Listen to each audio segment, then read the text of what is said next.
We need to talk. We need to talk. We need to talk. We need to talk. We need to talk. Welcome back to We Can Talk, episode number 98. I'm host Mr. Carey alongside Top Boy. 98, 2 away. We're getting close. 2 away from 100. Do we have a plan, sir? I have no clue. Do you have a plan? What are we gonna do? It's COVID. I don't know. I don't know. We can do we can have like a special guest for the 100th episode, or a giveaway. Yeah, if we have a guest, then it has to be someone special. Yeah, Sure. well, yeah, a special guest. We We can have a WNTT giveaway for the 100th episode. could do that. We could We can have an appreciation. We can make a recap video. We can spend a day and go through do a recap video of like the best of the hundreds. You want to do something like that? That would be hilarious. We could do that. We can do that for sure. We'll do that for sure. Something real quick, like this, Yeah. like we don't have videos of all our episodes, but like some. We can rip them off of YouTube. Just like No, I mean like some of them we missed. Like we didn't have video. Yeah. Like remember some numbers we didn't have, but yeah, majority of them we can find the best of our 100 episodes. yeah. Into something real. You know, I had those real quick reels with like Yeah. clip, soundbite. Like a montage. Yeah. Do that. Maybe we can somehow do, like, if we could do this, what we're doing now, but live, that'd be sick. Not like an Instagram live podcast, but like an actual somehow live feed, like a live feed of us doing this right now. And people could, Like on Zoom.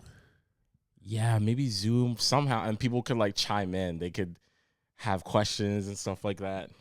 Like a live. What platform would it be? Zoom. Would Zoom It be? might have to be Zoom. Would Zoom but be the best platform? I just don't know if there's a limit. We'll look into this. Users. Yeah, we gotta look into this because I think there would be a dope way to do this. Yeah. It'd have to be something like later at night so that more people can come in. But I genuinely think I'm not mad at the live thing. I think that could be cool. Yeah, We'll sleep on that. yeah. A live show would be sick for that. Yeah, we haven't had a live show in a while. Long time. And I mean, we're not gonna actually have a physically live show for a while as well. So, anyways, guys, this was this will be a pretty short episode, but just a interesting episode to say the least. Did you see what Meek Mill said today? Today, I knew about the lyric. Or the lyric, sorry, that's spinning around now. Yeah, so I was in another group chat about it, and someone had asked, like, yo, was it really that offensive, or is the world just soft as shit now? And I think I've definitely heard way more offensive things. I absolutely think, though, I think Meek is like stupid. Kobe's just an untouchable name kind of thing. And yeah, it's too like, soon. And it's too soon. That's what it is. It's very soon. It's not even a year. You know what I mean? And it just passed. It just happened. No, So, like the anniversary. Of it anniversary just happened. So it's absolutely a case of it's far too soon. And is Kobe an untouchable name? I'd say so, because he's never done anything that would warrant, you putting him in a diss track. If he did this track 5 years ago, do you think there'd still be people saying something? I still think so. Yeah, like if Kobe passed 5 years ago and he said yes. If 5 years has passed and this lyric came out 5 years later about people I'm going like, out why? I'm going out on my chopper, it could be another Kobe. Yeah, people were like, why? You'd still be like, what? You know? Like It's funny though. The funniest thing is, like, for people that don't know, Vanessa Bryant has an issue, and a lot of people do, with a line that Meek Mill had in his song, which was, what do you say? Paraphrase the line basically saying, I'm gonna go out with my chopper. It's gonna be another Kobe. Yeah.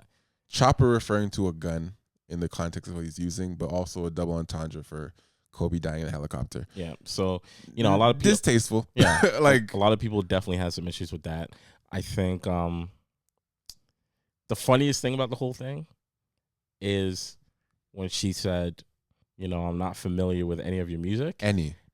But it's hilarious because for a fact, of course she knows. She knew about that one lyric from before that he was on, that Rick Ross Kobe, my said. nigga, it had to be him. You wasn't with me shooting in the gym. She knows, but she said, fuck you. She knows. Since She knows that what's moment, up. she said, fuck Meek. She knows what's up. So you know, she's absolutely warranted to feel And she's the way. mad. Yeah, That's a terrible line. Yeah, it's an awful line. You know what it is? It's not even. This is a hot take, but it's not even that I find the line stupid. No, it's not even that I find the line so offensive. I just find the line to be so trash. I'm like, who told you to write that? Like, that's actually a bad line. Why would you put that out there? I'm gonna go out in my chopper. It's gonna be another Kobe. No one told him, eh? No one checked you. Like when you see stuff like this, when rappers do stuff like this, or even athletes or anybody do like reckless stuff, we talk about this many times. Like they don't have good friends. Who's in the booth with you when you wrote that and produced it and recorded it and finalized it? Who said like, yeah, we good with this? It's a good line. Let's keep rolling with it. No one questioned it. No one like, and if they did question it, you still went ahead with it. We need new friends. Foolishness. Like absolute foolishness. Crazy. You know, a lot unfolded this past week. Oh man. A lot unfolded this past week. A lot of things, people.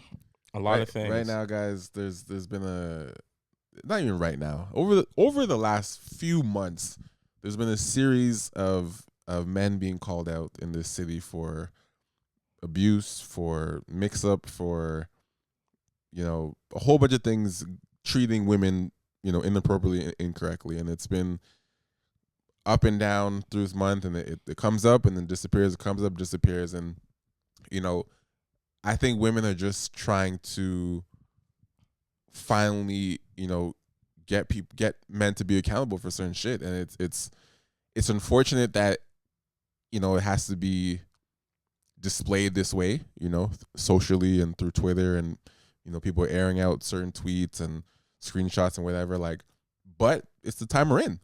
And it's like, this is where, these men are this is where they're located, and this is where they're, thriving. So I feel women are using the best tool, platform to reach the men that are doing these things. So it's very interesting how, it's very interesting how a lot of these men that do these things just disappear for a little bit and then come back and rebrand.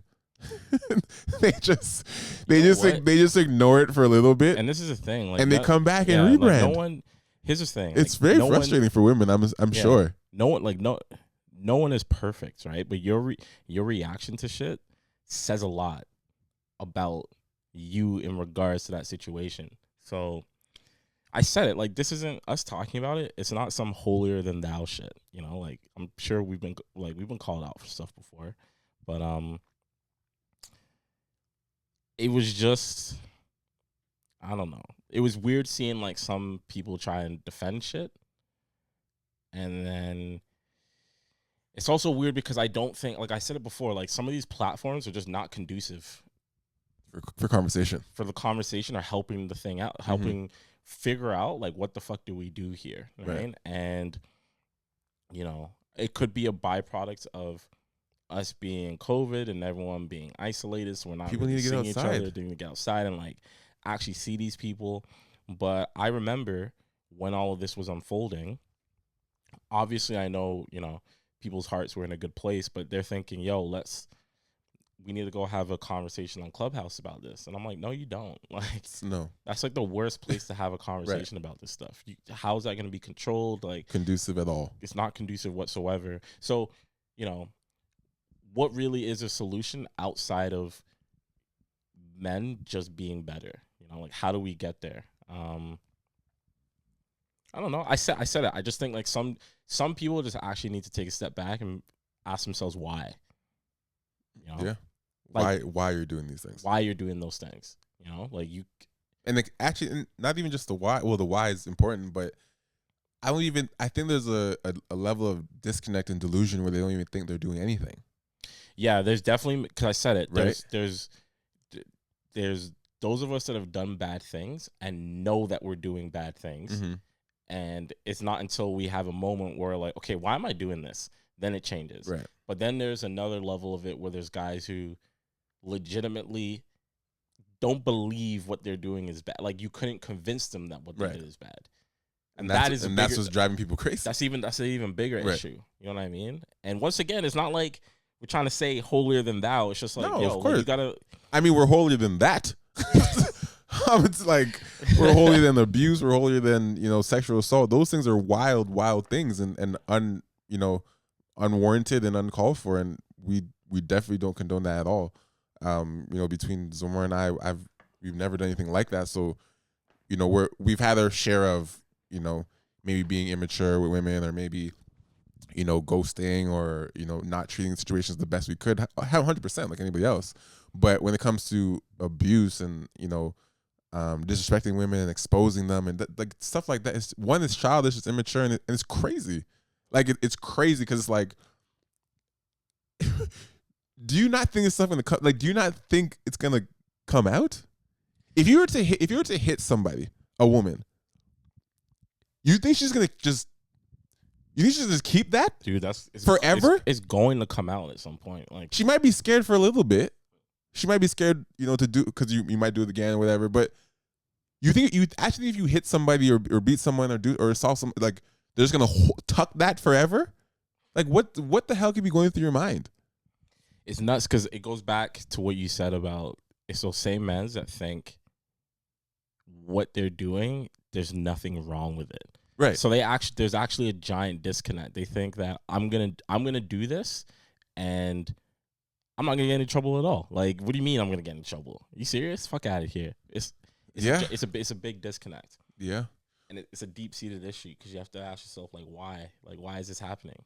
You know what I mean? What is your thoughts on the cancel culture of people who associate with said people? Because now there's another level that I've been seeing online from like, there's people that are mad at the people being accused of certain things. Yeah. And then there's people being mad at the people that are friends with the people being accused of certain things. Where does the responsibility stretch as human beings and individuals, where it's like, is it your fault that you're friends with an abuser, for example? So here's the thing. And what is your role as? So what can you really do? I think. Go ahead. Look, I truly don't think there's any answer I could say that would make people happy. But I genuinely think I genuinely think there's levels to it, right? Because, for example, like, if I'm friends with someone, another man, who I know has abused women, I gotta take an L on that. Like, I definitely do.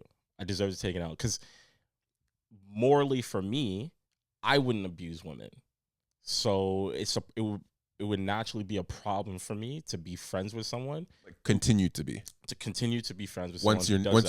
Once I know that, it's not even a matter of like I'm just cutting you off. Like, I'm gonna have a conversation with you about it. You know what I mean? And then I'm gonna cut you off. If your behaviors don't change, like, it's a good thing I cut you off because then it makes me look bad, right? I think though,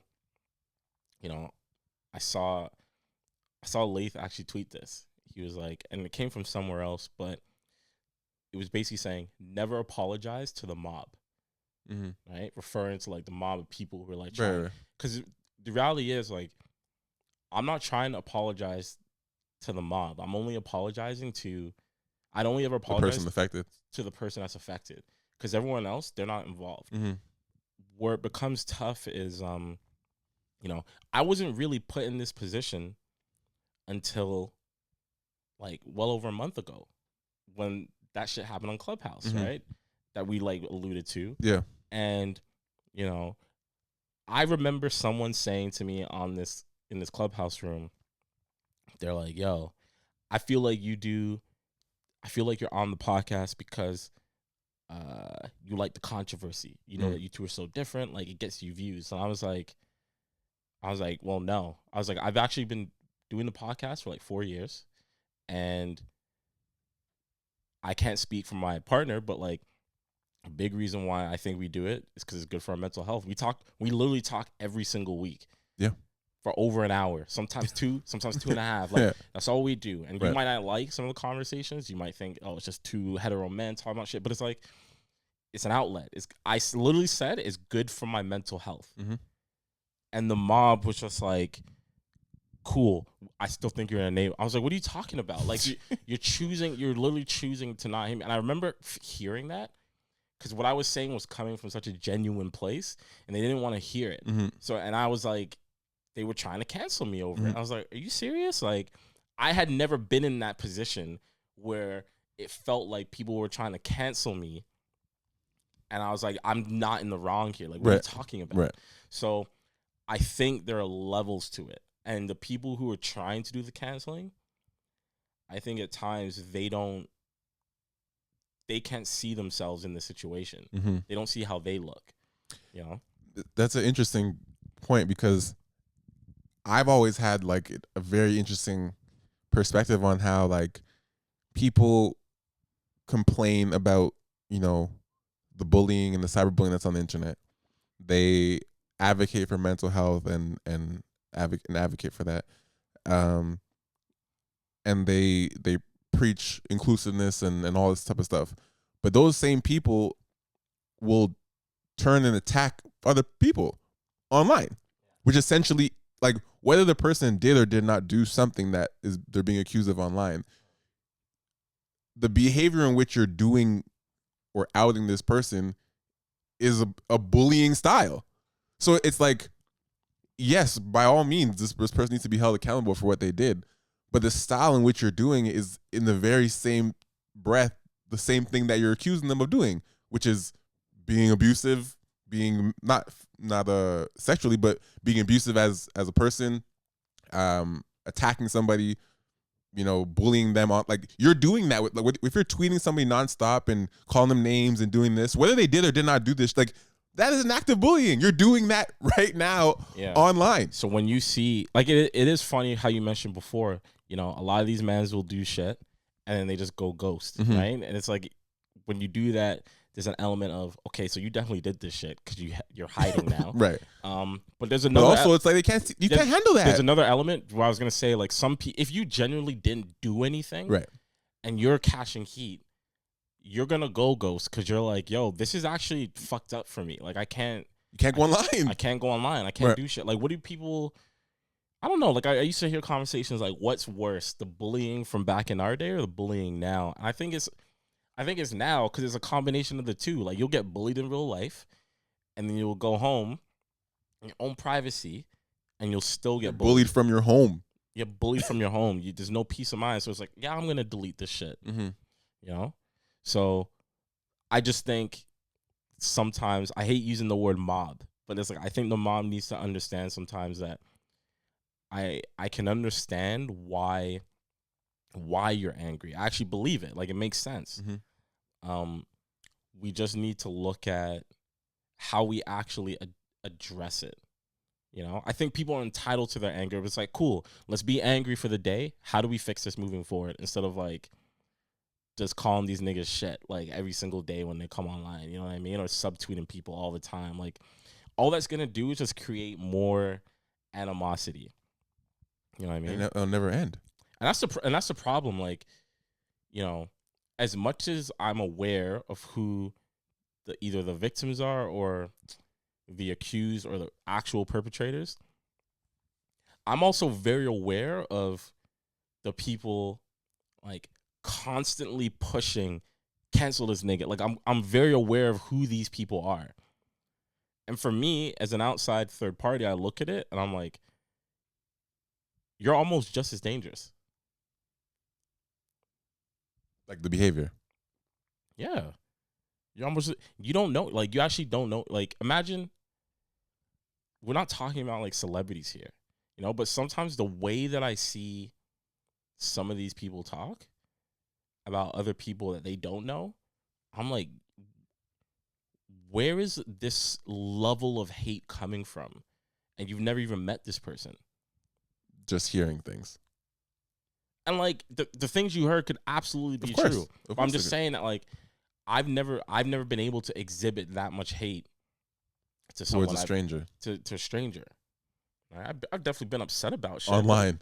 Yeah, I've definitely been upset about shit, but it's like, it's not healthy. This shit can't be good for your own mental health. It can't be. Mm-hmm. It can't be good for you to just be this angry all the time. And, you know, the point is, they wouldn't be this angry if there wasn't the bullshit happening. Like, it's a cyclical thing. I get agree. it. I get it. It's just, It's easy right now because there are no distractions. There is no travel. There is no fun. There's no activities. It's very easy right now to micro focus your attention and anger on things daily. You know, like, not that these things aren't as important, you know, when things are normal, but it's very easy to micro focus everything on things every day. Like, best example would be when the pandemic first started and the Black Lives Matter movement happened and the George Floyd stuff happened. Like, why was everyone watching for once? yeah, they had nothing else They to had do. nothing else to do. So, like, did it make it less important if it happened another time? No, not at all. But because it happened during that time, definitely everyone was in on it. Definitely all the businesses saw this stuff. Everyone was feeling stuff because you're forced to pay attention to the point that it actually became dangerous to black people because there was actually, remember, there's like a streak of like when all the, you know, the riots, as they call them, where that was happening, and then there's like there's videos every day of police beating another black person. How many times you see a new clip every day? Yeah, it was like super often. Bro, Yeah. every day it was just pumping abuse every day into our fucking feed. Every day you see a black guy getting tased, another one getting jumped by cops, another guy, cops running over people. Like, remember all that shit? It was so much content of abuse just pumped into us, and it's stuff we probably wouldn't have seen as concentrated had we been going to work, Yeah. doing stuff. We wouldn't be on our phones consuming shit like that, and that wasn't good for our health either. You know, so it's we have to get outside at some point, but also we have to, you know, find ways and find viable ways to deal with these situations rather than just talking about them and just yelling and having screaming matches online. Just talking at people, you know, that's a big issue.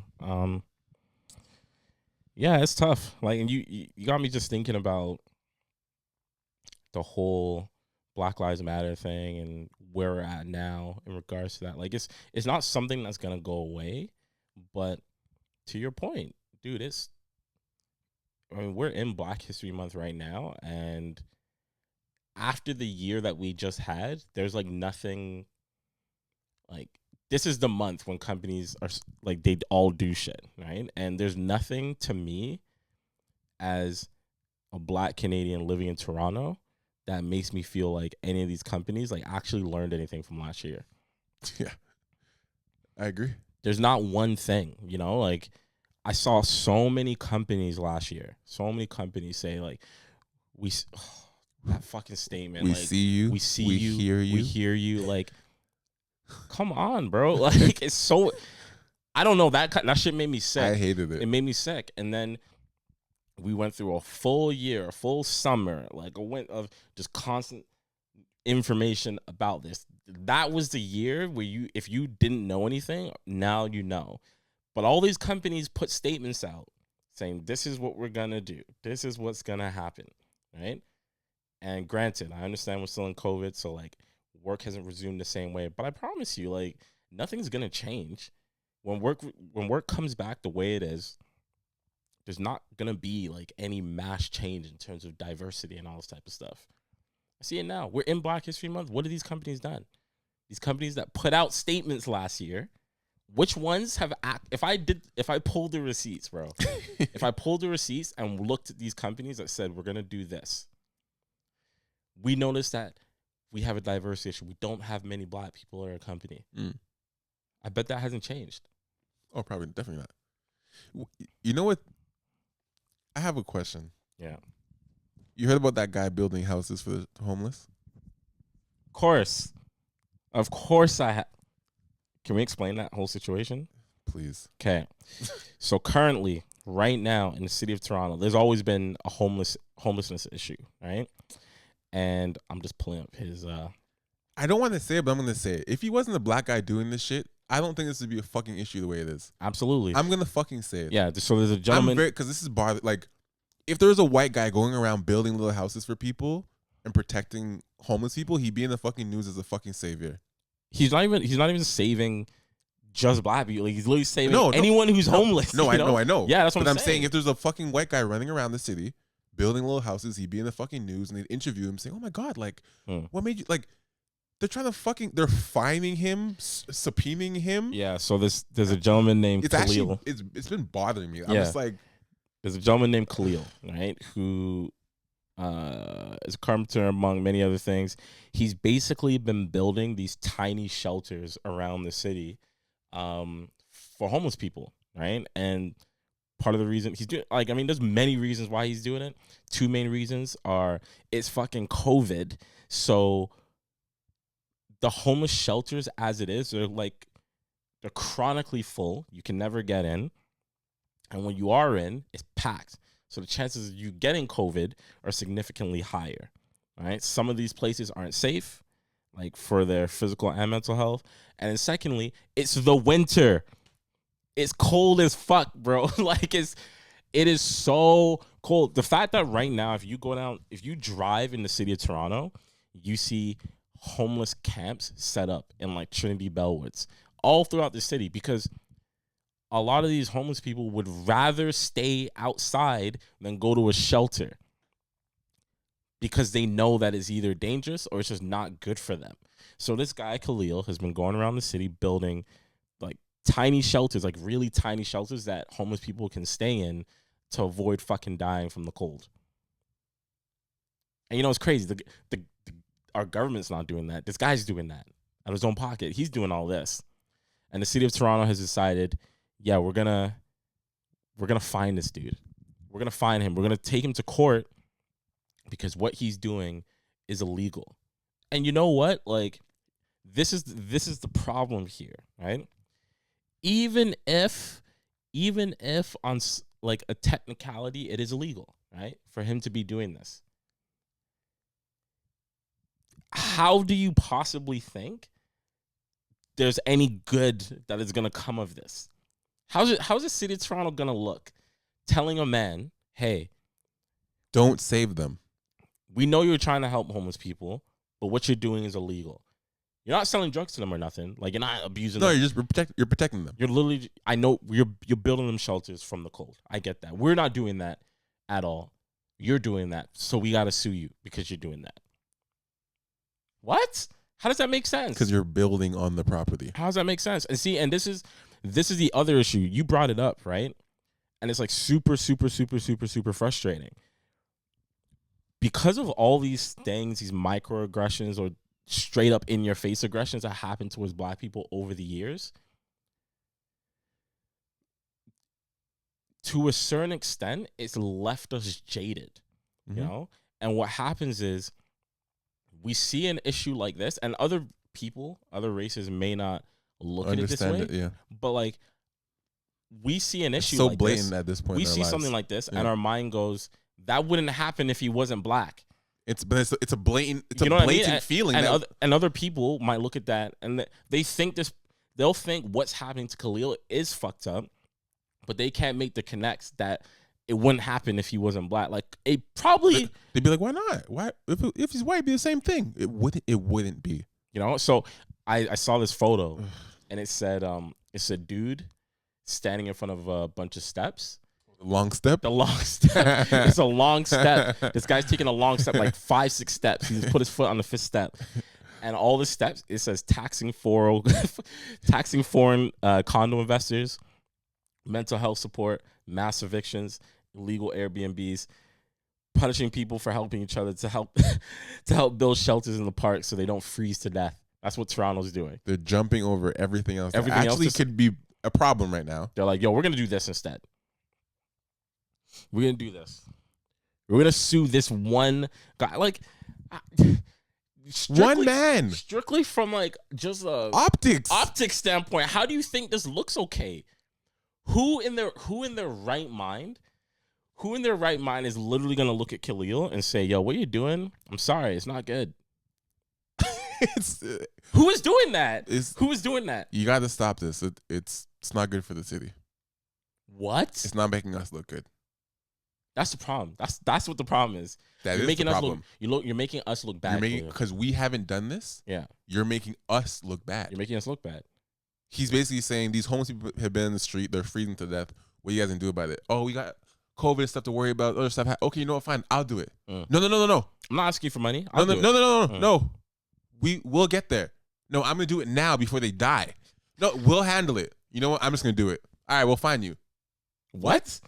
We said we'll get there. They're dying now. They're dying now. So you're mad because I'm doing something you guys should have done and you probably are never going to do. And because I'm actually taking action to do something, you're embarrassed. That's what it is. Toronto's embarrassed that they have a homeless problem that they haven't addressed for years, and a random man taking it out of his own kindness of his heart and actually building something that they could have actually put funding in to do. Yeah. There could be actually a fund. They could, instead of finding this guy, the money it's going to take to find him legally, just create a fucking. You guys make fucking new laws every day. Just there's now a quarantine act.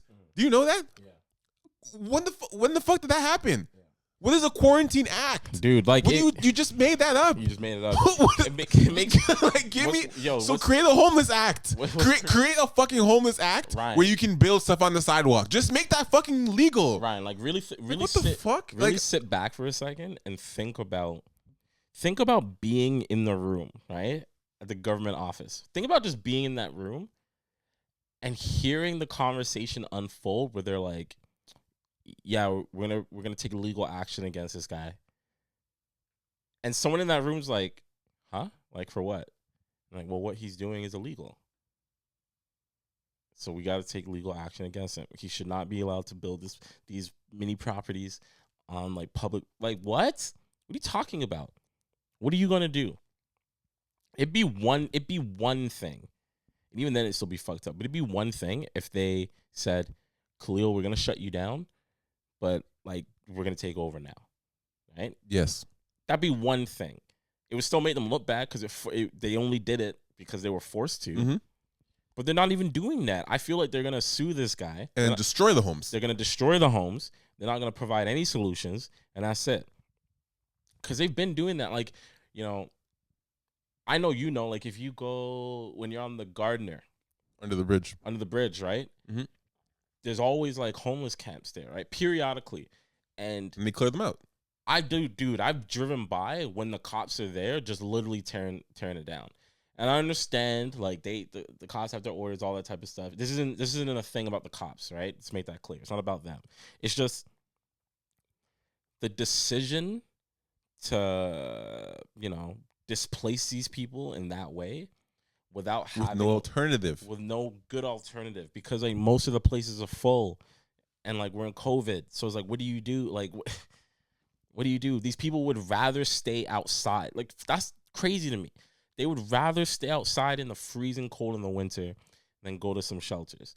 All right, so now they're outside. That's a problem for you. Because optically, it doesn't make the place look good. Yo, optically, it doesn't look good kicking these people out. Like, it looks worse. It looks way worse. I'm just viewing things as like an outsider or a visitor coming in to Toronto and seeing little, as they're branded as, tiny shelters, what he calls them. Seeing tiny shelters around the city. I'm not an idiot. I know there's homeless people in almost every big city in the fucking world. Almost every big city, there's homeless people somewhere. Oh, yeah. So if I'm a visitor and I land in the city and I see these little, and I know it's winter when I'm here, and I see little huts or little boxes, one, I'd be like, oh, what are those things? Yeah. And if I find out they're homeless people, I'll be like, oh shit, that's actually really cool. Like, I'm aware that homeless people exist. So seeing that, to me, I'd be like, oh wow, that's actually really convenient that I'm freezing right now in my car, so like I'd rather see that than see a fucking homeless person laying on top of a fucking vent. What would you rather see optically? A man hovering, laying, curled up in the ball over a vent? A subway vent. Or a fucking little hut. At least he has a little light in it. Like, what are we talking about here? Like, think about all the times we've been to LA, right? And you see Skid Row's disgusting, and you see bro. Skid Row, and LA just leaves it. They just leave it. They're like, hey, they have it now. But even then, it's like they don't want to. I know there's an issue. I know they want to fix it, but whatever they're doing is not working. This guy, Khalil, was just like, yo, I'm straight up doing this because these people are fucking freezing. They can die in the cold. Every year, they're like, call 311 when it's like below this temperature and you see someone outside. Some of those people legitimately don't want to go to a shelter. It's about sacrifice. This whole pandemic we're in has been about sacrifice. They're like, yo, you don't like.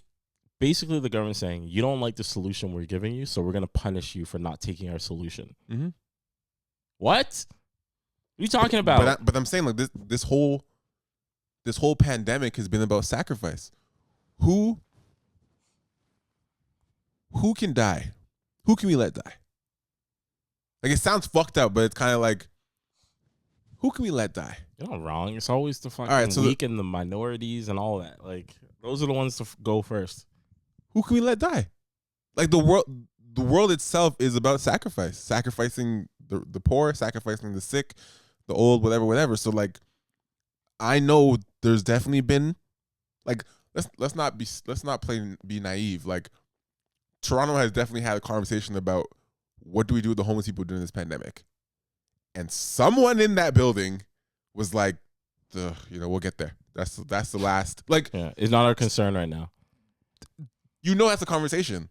Someone had to be like, I mean, we gotta take care of who's people in the hospital. We gotta take care of the old people first. The shelters, like the homeless people. I mean, we'll do what we can. It's actually like it's super scary because you know, I didn't think about it too often during COVID until like the last couple months, but people talking about, you don't even think about COVID in prisons, bro. Oh, it's terrible in there. People don't even think about that, but it's like when a pandemic hits, which we're learning now, when a pandemic hits, no one is concerned about the weak, like the people who can't fend for themselves, like, and they'll try and justify it somehow by saying, well, they shouldn't be homeless in the first place, or they should have never gone to jail or prison in the first place. They're there now, but we still got a pandemic, and they can still die. Right. So it's still your responsibility to protect them. Yeah. So what do we do to fix this? I know it's such a complex issue, but it's like, fuck, bro. This guy literally just provided a situation that seemed pretty fair. I hope someone comes to protect him as a lawyer, or some big corporate company comes to stand by him. Like, this is their chance. Whoever it is, this is their chance to They want to look good on, like, in Black History Month, no less. No less. Listen, bro. Whether it's a move or not a move, this is a good move for someone with a lot of money to be like, I'm standing by this guy, covering his expenses, whatever, and we're fighting this. Because if they let this guy go down by himself, whoever in the city that can stop this, company, corporate, agency alike, whatever, if you guys let this guy go down alone, literally get fined and dragged through this by himself, I'm gonna be so disappointed. I'm gonna be very disappointed if he's alone through this. The sad thing is, Ryan, that's probably how it's gonna happen. It's gonna happen. That's the the way it plays. This is the way the story way keeps it plays getting out. written. Like, that's what it means to be black. Like, shit happens, and you just kind of know. Like, the chances of you seeing something good come from it is not very high. Like, right now, I look at this Khalil situation, and I think there's a 20% chance he comes out of this good. Speaking of which, George Floyd's case is being tried next month. Really? For those who still remember that he died. Fuck. Like, yeah. So I'm. That's good, bro. That might be another turning point for some hell. You know that, right? The outcome of that might be another turning point for somehow. You think United States was on fire before, bro? Well, this is the thing, I think United States was on fire when it first happened. The turnout of that case, Ryan, always be ready to see some fucking nonsense. I always try in my mind to hope for the best. Yeah, I try to hope for the best for this reason. I think to myself,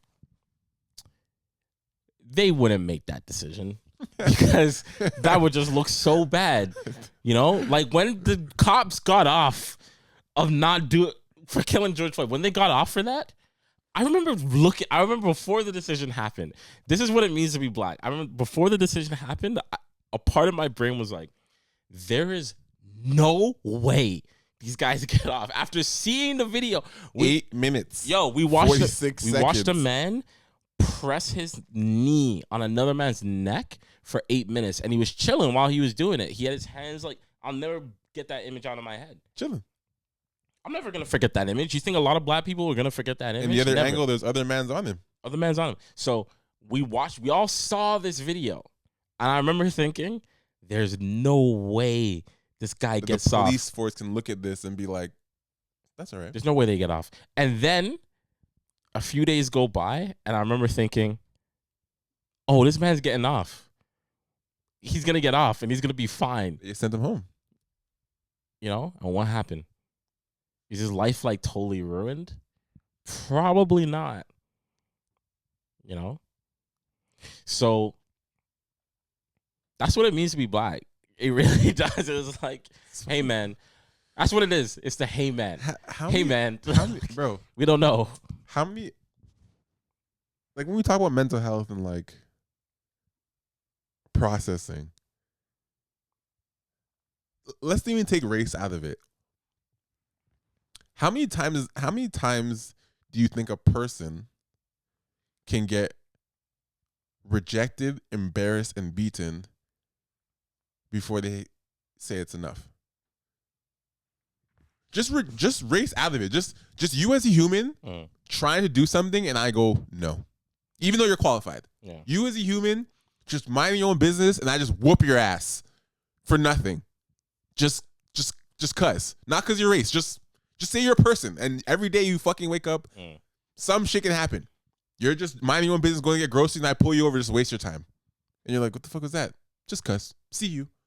How many times do you think someone can go through that as a human being before they're like, what the fuck is this? Like, yeah, but it's not like before you're just like, before you literally snap, before you just lose your mind. lose your mind. Race out of it. Just literally view this as a human being. Just doing your day to day, trying to work your ass off. You get accolades and stuff. You apply for something, and they just go no, and you're like, why? Yeah, and see, this is like it's that's mentally fucking destruction. It's destruction, and like, then on top of that, for me, it's the fact that people can somehow understand and justify other things, but they have a hard time understanding why. I know we took race out of it, but why black people would snap in these situations. It's like for example, someone's in an abusive relationship. A woman's getting abused by this partner she's been with for years. And one day she decides to fucking kill him. Kills him. That makes a lot of sense to me. They get it. A lot of sense. They're like, oh, she's been going through so much. Maybe like, look, the legal system or whatever will say she got to go to jail, blah, blah, blah. But you better believe I'm going to look at her and be like, yeah, I get why you fucking did that. Because this guy was literally abusing you for years, and you weren't saying you felt like you couldn't do anything. And then one day you just fucking snap. And that's why, for me, this is almost like my conspiracy theory. Sometimes I legitimately believe that this shit happens so often because there's some power at B that wants black people to collectively snap. So they have a reason to like do shit to go us. back, to get back at us. To be like, see? Because at a certain point, like, at a certain point, you have to look at it and be like, all right, no, like you can't argue with me as to why this person snaps. Because I feel like you would snap in that situation. So why are you looking at me saying I'm crazy or like these people should have reacted better? And that's exactly why I tried to frame it without race. I'm just like, if you're just you and someone's just doing this to you, just you, like let's not like just you as James or you as Jessica, like because of you, not because you're white or just because of you. Yeah. If someone just keeps fucking with you. Will you snap if I keep fucking with you? Yes. Absolutely. Yes. One day you're gonna be like, why me? Why you keep doing this to me? You're gonna start thinking that. Why me? You just got selected. But why are you doing this to me every day? Yeah, I don't know. It's the way of the world. It's the way it's always been. I just don't know. I'm gonna keep it going this way. I just don't like you. Like, what? It's just Like, what are you talking about, bro? Like, I haven't, like, yes, bro. Like, there's not a single black person you can talk to that hasn't faced some form of racism, whether it's like micro, straight in your face, aggressive. We've all faced it, right? And I feel like a lot of black people have also had to, we've all had this thought where it's like, I know what you did to me was fucked up. I know what you did to me or what you said to me was fucked up. But I also know that if I react a certain way, I'm going to look like the bad guy. How crazy is that? for reacting to you. How crazy is that? You know? Yeah. See how all this shit's connected? We started off talking about the government fucking over Khalil. And now we're here. Because it's all connected, bro. It's all connected. It's just other methods. Anyway, well, this also leads into our question of the week. Because we're still in this. So question of the week. Like, question of the week was, entering the second year of the COVID-19 pandemic, have these lockdowns changed you in any way? We got a lot of comments. We'll read some of them. The Wong View. Brittany, you gotta change your name, bro. Because every time she's Jamaican. I don't know if she's mixed. I think she's Jamaican and Chinese. Is she? I think that's what the Wong is. I was like, yo, are you being racist? Or? No, I think she's Jamaican. Actually? Okay. Check. I'm pretty sure, but okay. All right, Brittany, I take that back. But she said, it changed how I see my current career. Having time to stop and think made me realize I have no growth in my career. I'm currently in the process of a career change this year. That's good. We got another one here from Shay, Finance for the Culture. She said, dove into a lot of new ventures, business and creative that I might not have tried before. I think that's a big thing. A lot of people, especially in the beginning, you started trying new shit, which is good. Sid, she said, besides my anxiety going off the rockers, my business is coming along and I cannot wait for it to flourish even more. That's a good thing. Reckless J, Mr. Reckless, he said, it had me make more time for my fam and my circle, brainstorm ideas, and get used to essentially hibernating for extended periods of time. I feel that. I hope I don't butcher your name, bro. Abela, he said, it has helped me be more productive with my art and making plans for the future. I've also learned that I just have to focus on myself before I start focusing on those around me. That's a really good point. Shahid, it made me realize that accessibility is in any area of my life is important to me. So the lockdown has forced me to adjust my thinking, that nothing is impossible, even during these times. That's a good point. I know we freelance, right? So it's like we just we know how to figure shit out. But that was interesting. Like that first like month or two of COVID was weird, and then it was like, okay, like how do I readjust? How do I make things work? Very interesting. Shayna, she said, started out with uncertain anxiety, but I don't worry as much now. I feel like I've really grasped the idea of gratitude through this entire thing. Seeing grief and loved ones dealing with mental health problems for the very first time was rough, but also allowed me to be even more grateful for having access to resources and to the necessities most people lost during the pandemic. Family and chosen family are everything. Oh, and no matter how successful you are and how much you hustle for your career, it won't ever amount to anything if your world around you and your traumas aren't mended. Slow healing progress is better than fast, dismissive progress. I agree with that. I'm sure. I wonder if you like saw. Did you see? You obviously don't name names, but like, did you notice people in your life who started suffering mentally because of the pandemic, being isolated in that sense? Because I noticed a lot of people who just couldn't. You know, you've been living on your own. You know what I mean? When I moved on my own, it was a slight adjustment at first, and I'm like, fine. But yeah, like there's a lot of people who literally, when the pandemic hit, they didn't see anyone that they knew weeks, if not months. I know a few people right now that have been shut up recluses since like they don't go out at all. that's gonna affect you mentally. How do you come back into the real world after? Yeah, I think I know a few people, some family as well, that like a lot of these type of people, their mental balance is travel. So like taking travel away from these type of people, it's making them go crazy. Like, I love to travel, but would I say like I need it to be mentally stable? No.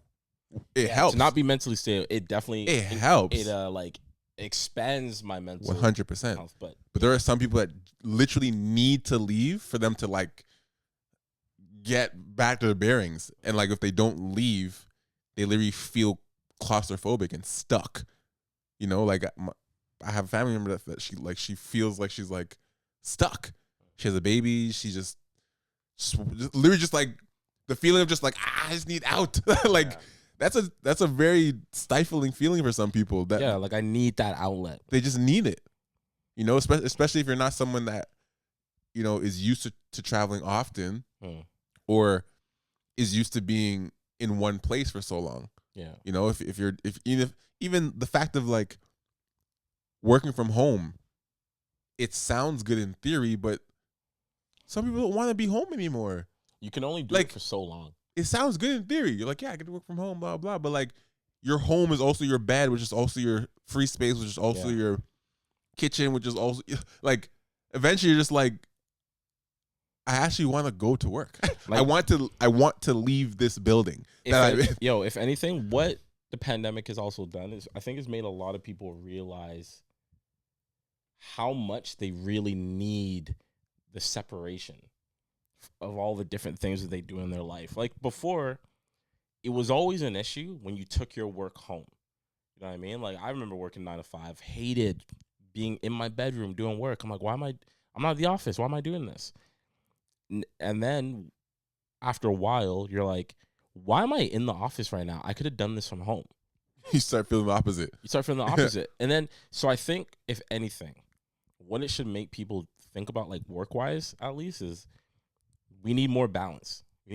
Like maybe we only need to be in the office 3 days out of the 5-day work week.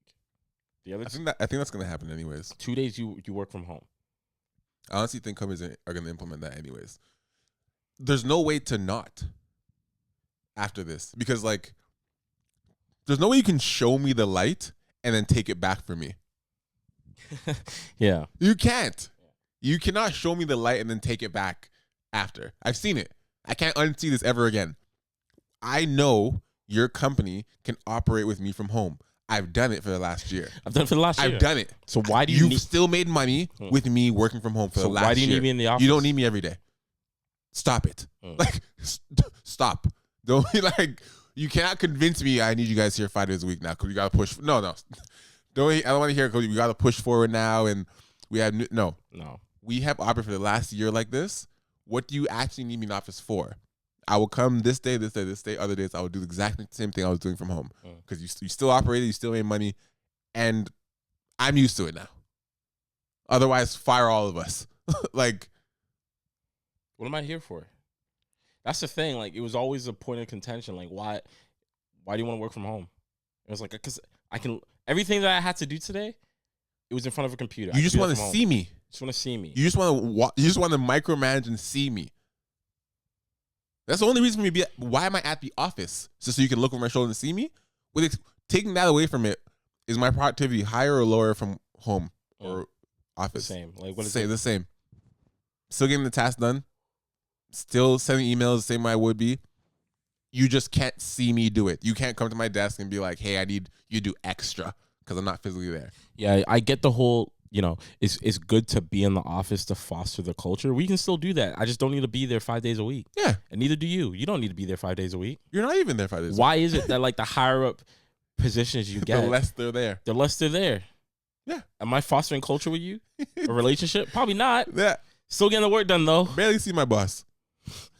like it is what it is. I don't need to be here all the time. That's how I knew when I was over it. My boss was calling me from Florida. I was cheesed. That set me off. She would ring me in the morning from her fucking house in Florida talking about sending emails to this person for her. Oh, make sure you send this email out. I'm like, I would look at that phone. I'm like, nah, this ain't it. You're not calling me from Florida chilling, making sure I'm doing what I'm doing here. What? What? Like that. That's all I knew. I was like, nah, I'm out of here. What the fuck are you talking about? Like, what? You're micromanaging me from Florida? No. Florida? Ain't no way. I'm gonna fight you. Ain't no way. Like, I'm actually gonna fight you for that. Let's see. I know we had more. Vicky runs thing. She said it changed my perception of time and made me realize how much I took for granted, especially the little things. I get that. Because I like traveling a lot. When I do, the problem is I've realized in the last couple of years I didn't travel as much as I should have. I really should have traveled more. That's something I really believe. Danny, she said the illusion of control is completely gone. So now it's just the process of going through the motions of this eternal Groundhog Day. I'm tired, and teaching through all of this is even more exhausting than I could have ever imagined. Dude, the other day I was at my brother's house, and I saw my nephews, right? Newborn, Nico, he was born like over a month ago, and I'm in the kitchen, and I see my nephew, Kai, just chilling at the table on, like, his laptop, doing, like, virtual learning, and he goes to French immersion school, so he's, like, speaking French to the teacher, and he's, like, talking, doing all this shit, and I'm just, like, watching him learn through this computer, and then I'm also, like, listening to the teacher also have to, like, teach through the computer, and I'm like, this is fucking difficult, bro. Like, to a child. Like, it's one thing if I'm on a Zoom with my prof in university or even high school. It might be even that was hard for me. Dude, I didn't want to. I was just not interested. I'm not interested. But like, and I'm grown. Yeah, at that age, it might be easier. I don't even know. I was gonna say, it might be easier to at least say to yourself, it's difficult for them to let me just try, right? But that's not the case because people don't give a fuck. But I'm trying to picture being a teacher, trying to teach kids younger than fucking 10 years old through a computer. Keep their attention to a computer. Keep their attention, because like there's such a big thing about like seeing them, so that you can properly gauge like, oh, that's Adrian. Like sometimes like he gets a little distracted during class. I know what to do. Marcia over there, she's good. A bunch of kids digitally in the room right now, just doing what they're doing. One kid might be fucking eating cereal. Next person, bro. They're like, one kid's eating a banana with Nutella, like not paying attention. He's watching me play the Switch in the background. But I need you to learn. It's tough. I feel for the kids. I feel for the parents and the kids. Parents. Think about the dynamic change, right? So now your kid's home. They're gonna do the whole virtual learning. You can't be at home with them doing things that you normally would. You got to be there. You got to make sure you got to be there with them. I can't distract them. That's what I'm saying. Like, oh, that too. I can't distract them. But I was saying, like, what if your kid is over there, right, just fucking doing online learning? I got some free time. It's like, I'm gonna go play some video games. I can't do that around him. Now he's like, now he's distracted. Can I play? No, you're in class.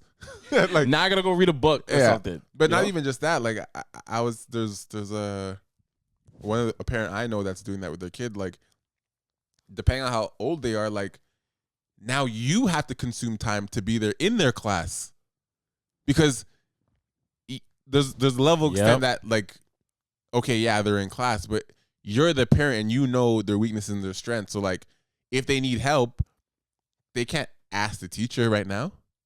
So like, you also have to now carve a time out of your day to be in class with them.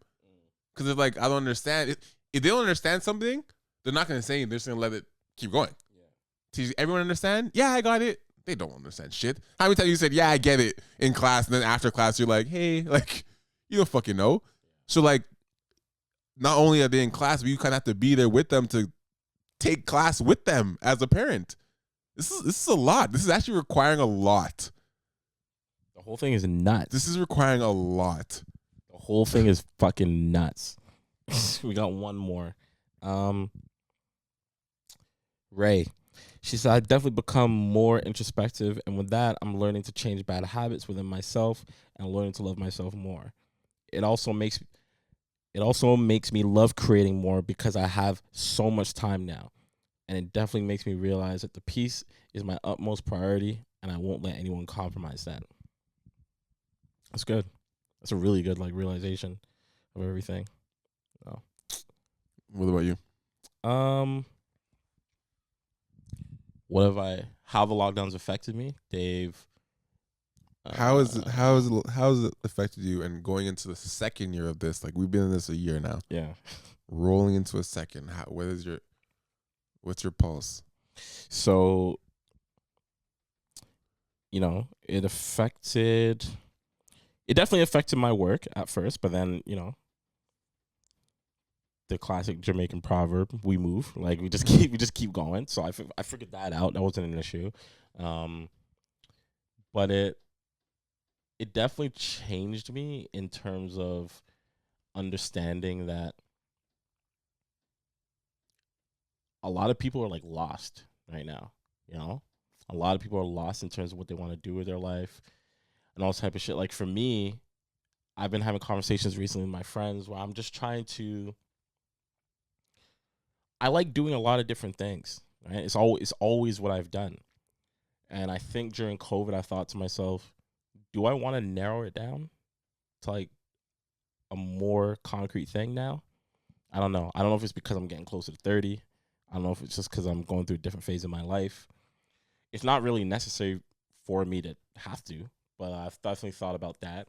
Going into lockdown year 2, I'm absolutely over it.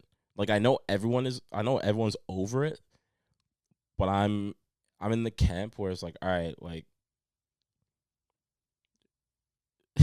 let's just either open shit back up, let me leave. I'm going wild.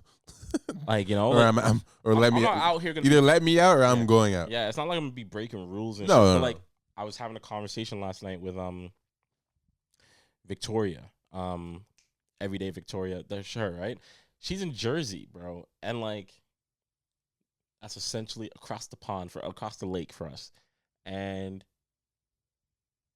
she's like, "Yo, things are normal here, relatively normal. People still wear masks, all the type of stuff, but things have been open." And I was saying to her, "Yo, we've been in lockdown since last year. Things lifted in the summer, and I remembered we went back into lockdown in October 22nd." She's like, "What the fuck? How?"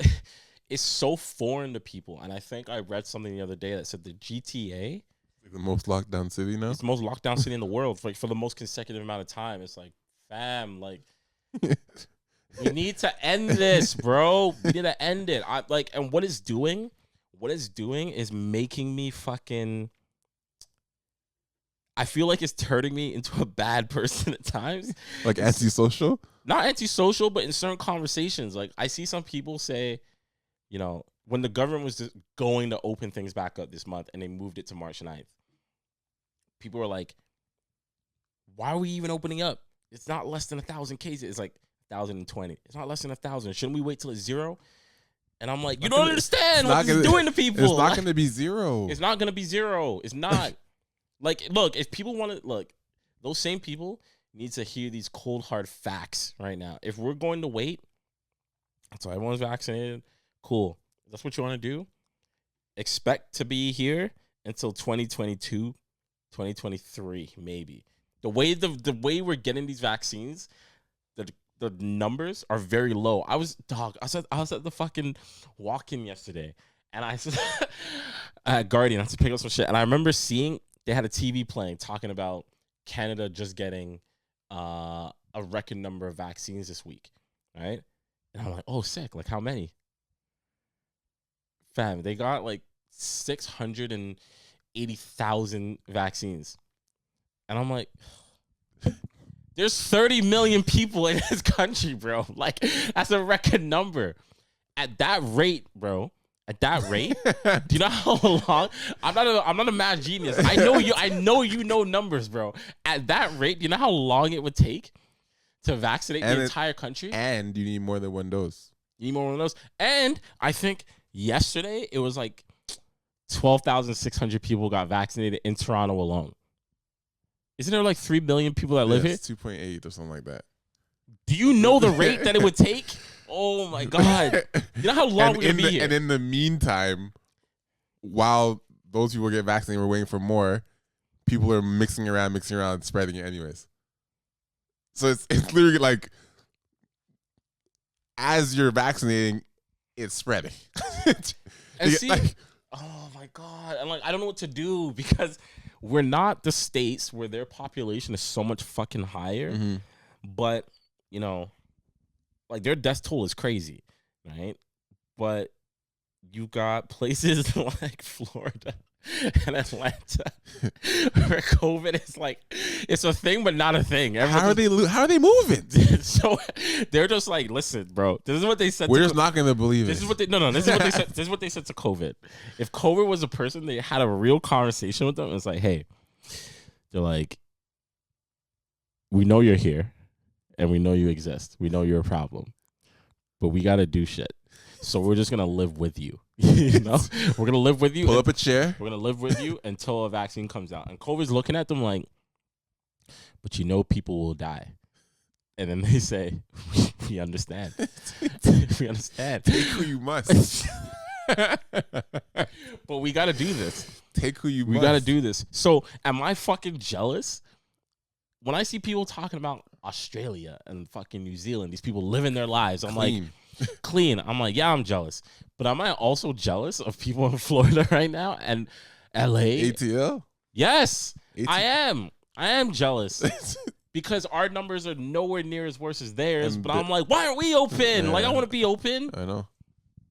But it's not even for selfish reasons. I just want people to feel like they have a purpose again, you know? There's so many people that can't work. This is shattered souls for last year. They've shattered a lot of souls. A lot of businesses literally have closed. A lot of people have done things they probably should never have done, and it's been a dangerous time. What about you, bro? Like, what have you learned? Honestly, me, I've got to a point where I'm prepared to do another year of this.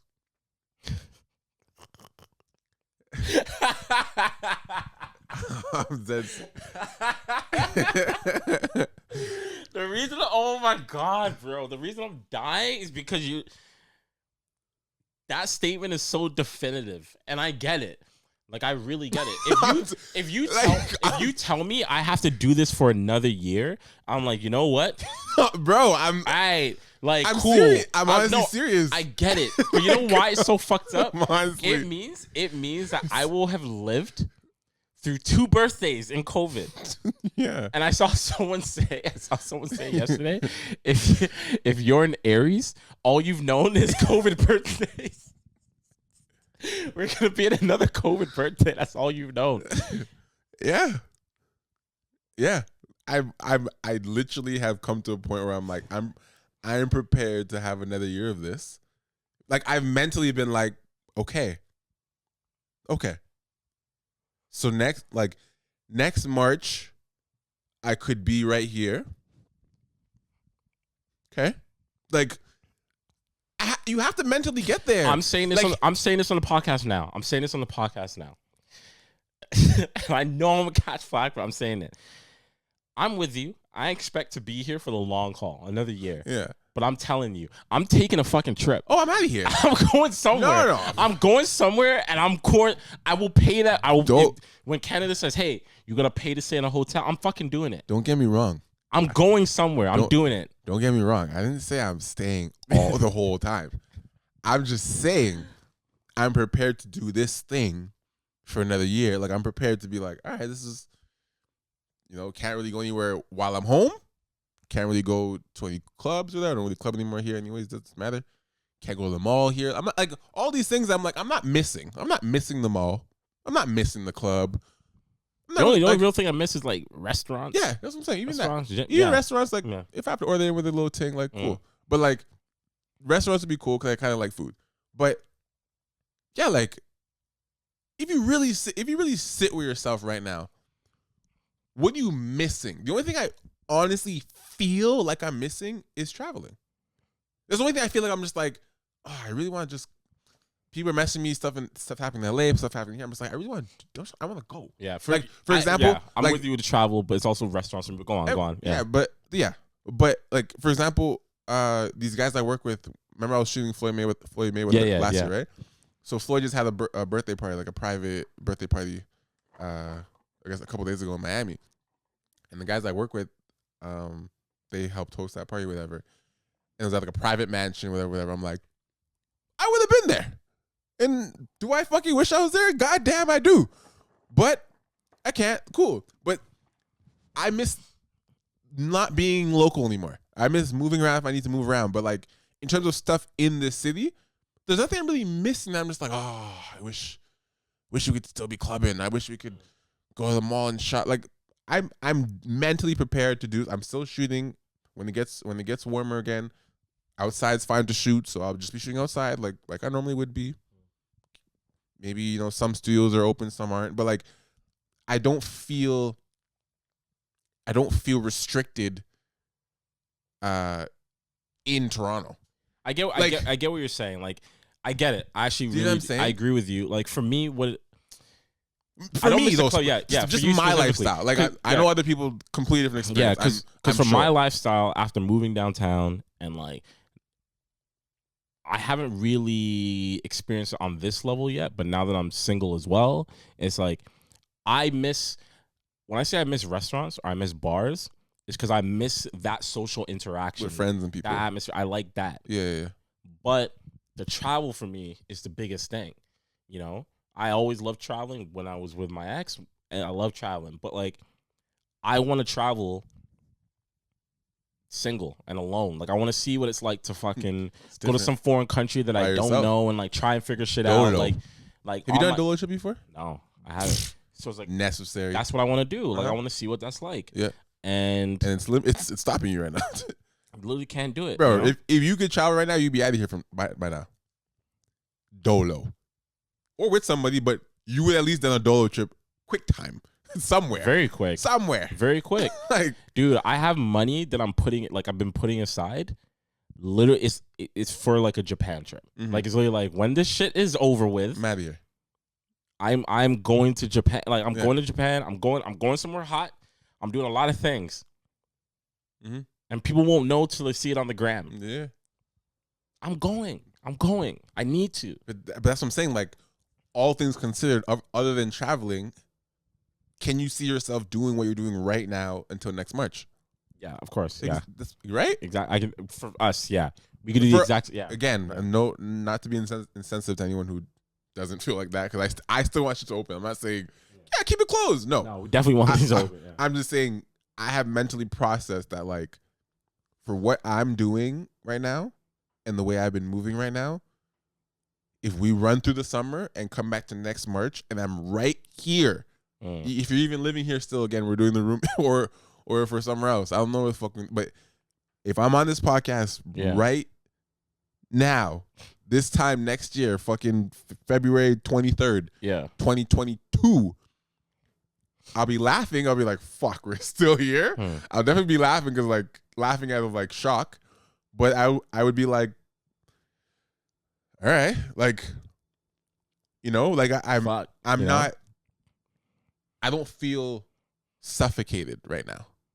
I feel like I've adjusted to the times, which I feel I've been preaching that, whether you like it or not, you have to adjust. This is not a matter of like, I don't like being in COVID. I don't like that. None of us like it, but you have to adjust for your own mental capacity, your own mental health. You have to adjust to a new version of yourself in this time that allows you to get through it, whatever that may be. You need to find a place that you can sit in where you're like, okay, I can cope in this vicinity of myself. Because if you're still living in this belief that like when this opens and then I can get back to what I want to do, you're going to be mentally fucking battling yourself every day. And I think a lot of people will realize when things do open back up, it's going to be a major adjustment. Of course. Right? Like, I do think there's going It's to not going to be a free-for-all. Yeah. I think there's going to be an element of people reference, like, the roaring 20s, right? I 100% believe there's going to be a big bounce back in that sense. But, you know, it's going to be like an adjustment, bro. There's no way anyone went into COVID and came out the same way. There's no way. Most people either change physically, they change mentally, emotionally. So many things about you should probably have changed throughout COVID. So we'll see. We'll see what happens. Cool. All right, guys. We out of here. We'll sit on that plan for episode 100. Yeah. Really. I want it to be cool. I want it to be interactive. I want it to be cool. I want it to be fun. I want it to be different. We have an episode and a half to figure it out. Actually, well, one episode to figure it out. We'll sit with this. But thank you guys for being here. For like, we've said this so many times, but you've actually witnessed us grow. You actually witnessed me past my 30s. Yeah, that's like true. literally get into my 30s. Yeah, that's fucking wild. I was fucking 26 when we started this thing, and I'm about to that's be so wild. I'm about to be 31 this summer. What? Like That's fucked. That's fucked. Like you guys, whoever's been here from the beginning, you guys have literally seen me and some more, but me like turn 30. Like what the fuck? That means they've seen me for like the majority of my 20s. Of your 20s. I turned 29 in like 20 days. Yeah. When we started this, I was 23 You're to 22. 4 years. Yes. No, you were 26. I was 24. Yeah, exactly. That's crazy. That's crazy. I didn't even think about that. Fucking kids, bro. That's hilarious. 24 is a kid, bro. 26 Yeah. is like I just got to 20. Like I'm 20. Okay, I think I'm a guy. I think I'm a man. I was in now. my early 20s. Bro, you're a kid, dog. Me at 26 is like I'm still a kid, but I'm kind of like I'm just getting there. 24 is like you're a youth, like you're 24. Holy fuck! And now we're like that's insane. Grown people. That's insane. In our careers, like, bro, it's a mind fuck. It's a mind fuck. But thank you guys. Thank you guys. Thank you, new and old, for being here, and we'll keep these going. And I'm honestly, I'm so glad that we decided to come back to this. I definitely missed it, and it definitely has helped us through COVID, if we're being honest. Absolutely. Imagine us not doing this through COVID. That'd be weird. That'd be really weird. We'd have to imagine us not talking. Yeah. Imagine us not talking about anything together through COVID. That'd be fucked. Just being online, posting our work, week after week after week. No communication about stuff. No podcast. No podcast. That'd be really odd. This is therapeutic. We've said this many times. Super odd. So yeah. Until next week, guys. Have a good week. Is this the last week of February? Yeah. Do we get one more week of February? No, this is it. Next week is this. Yeah, next week is March. All right. So last week of February, enjoy it. Black History Month came and went as it normally does, and I love you guys. Until next week, guys. See y'all. Peace. Hello? We need to talk. We need to talk. We need to talk. We need to talk. We need to talk.